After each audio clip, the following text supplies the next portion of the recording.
Even if we could grow humans inside artificial wombs, would anyone ever use them? Humans wanted to grow humans for centuries. Alchemists were interested in the homunculus, while modern doctors are trying to create artificial wombs with the help of robotics and biomechanics. But how far are we actually from building matrix-like human pods, where a central computer system controls the human population? While it does seem a little far-fetched, scientists don't seem to think so. Artificial womb facilities could become a reality if we remove certain ethical and moral restrictions. Your daily slice of curio pie coming right up.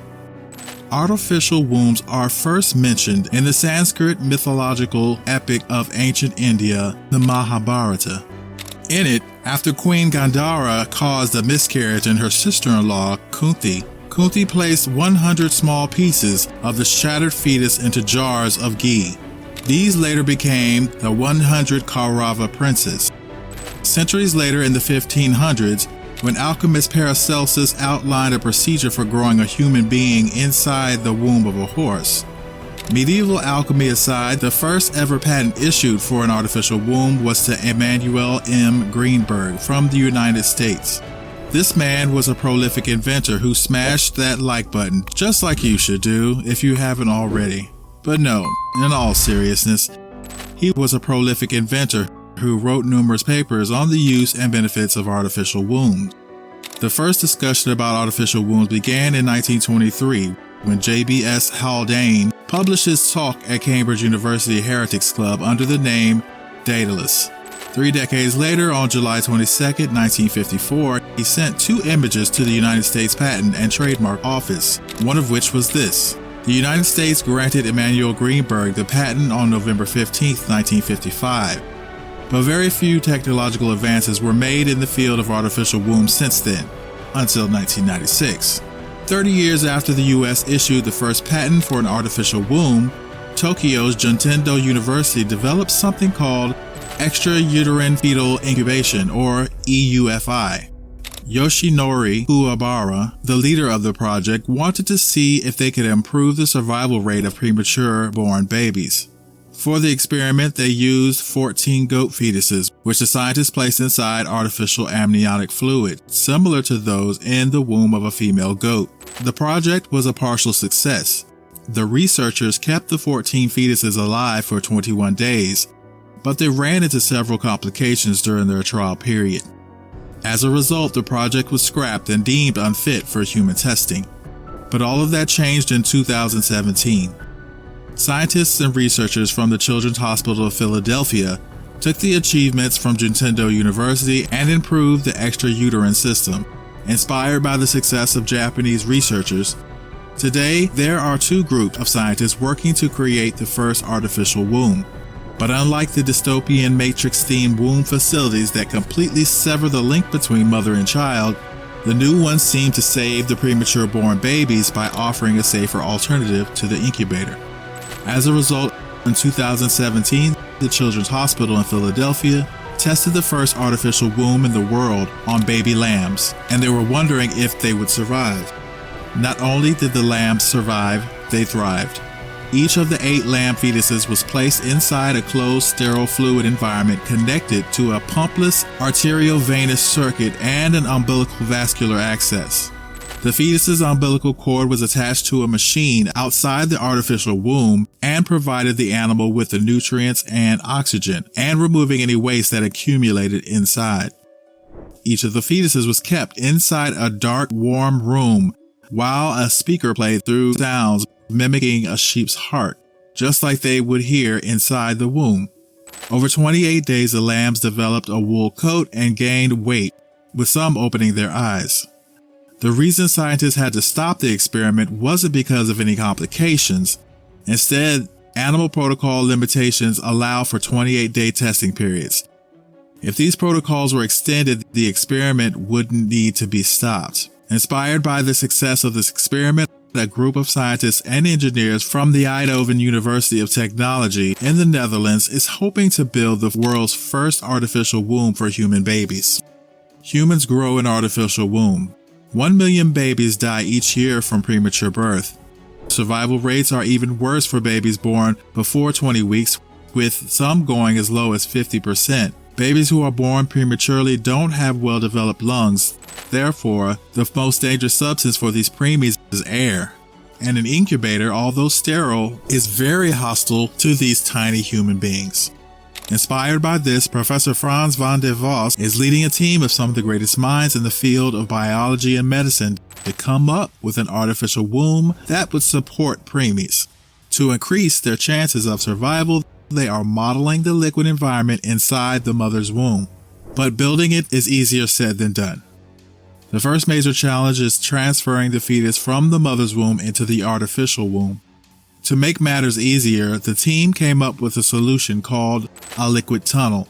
It is a special device that takes the baby from one liquid environment into another.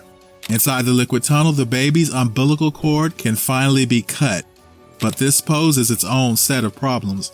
You see, if the umbilical cord is not quickly attached to the artificial placenta, or i.e. the oxygenator, within a few minutes the baby's brain could forever be damaged due to the lack of oxygen.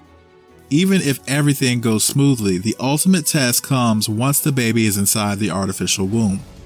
To predict what the cardiovascular system of the baby will do inside the mother's womb, the team at EUT relies on computerized mathematical models and programs similar to how weathermen predict the weather.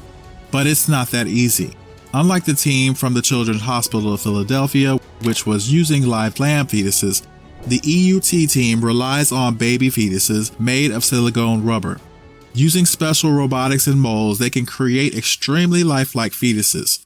Despite being able to twitch and move their limbs, these tiny fetus robots are far from the real thing.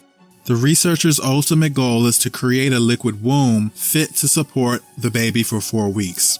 At 28 weeks, the baby will be capable of breathing air, at which point it will be taken out of the artificial womb and placed inside an incubator where it will be safe. Their goal is not to build an artificial womb where a baby can grow from an embryo. Still, these scientific advancements have inspired filmmakers like Hashim Al-Galil to build Ecto Life. The Dystopia of Ecto Life. Ecto Life is currently a concept for the world's first artificial womb facility. According to the creator of the facility, Ecto Life will be powered entirely by renewable energy, and it will allow infertile couples to conceive a baby. Women who had their uterus surgically removed in the past, or countries facing widespread population collapse, could be seen as potential clients of Ecto Life. The artificial womb facility can grow up to 30,000 babies each year.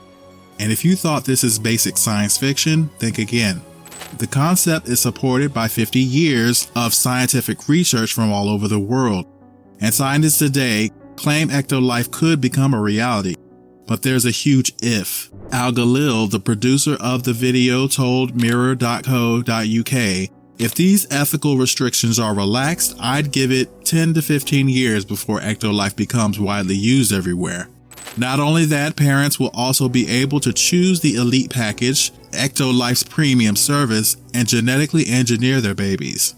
Using CRISPR-Cas9, parents could edit the genes of their offspring and remove any genetic diseases running in their family. They can also choose the baby's intelligence, strength, height, skin tone, hair, and eye color, and so much more. Basically, this will be a Build-A-Bear for human babies. And according to many scientists, this could well be the case shortly. The head of the Reproductive Science and Society Group at UCL Institute of Women's Health, Professor Joyce Harper, said, I have no doubt that at some point most people will be produced by IVF, and that this Ecto Life would be a possibility. In science, I think you should never say never. And while others like Andrew Shannon, a professor of obstetrics at King's College London, agrees with Professor Harper and the producer of Ecto Life, they do warn that there are all sorts of biochemical and immunological things that could go on that we probably don't understand yet. Pros and cons of artificial wombs. The advent of artificial wombs has divided people on two fronts. On one hand, you have people who are afraid that artificial wombs will replace mothers and the need for pregnancy, while others think that these artificial wombs will help minimize the wage gap, giving women the freedom to pursue a career just like men. But both of these ideas are forgetting one crucial detail. We're not even close to creating an artificial womb facility where humans could grow from embryos to 9-month-old babies. At the current rate of advancement, we'd be lucky if we could create an artificial womb that could save all of the 1 million babies that die a premature birth. Wouldn't that be a worthwhile goal? That's what most researchers are trying to do now. So arguing for or against artificial womb facilities when they're still hundreds of years in the future could actually harm the real-life benefit of building an artificial womb that could save premature babies. Would you ever use an artificial womb facility like Ecto Life if you had to? Tell us in the comment section below. Thank you for watching. Click on this video to learn new stuff about the latest tech. This is Curio Pie. Grab a slice, stay curious, and see you in our next video.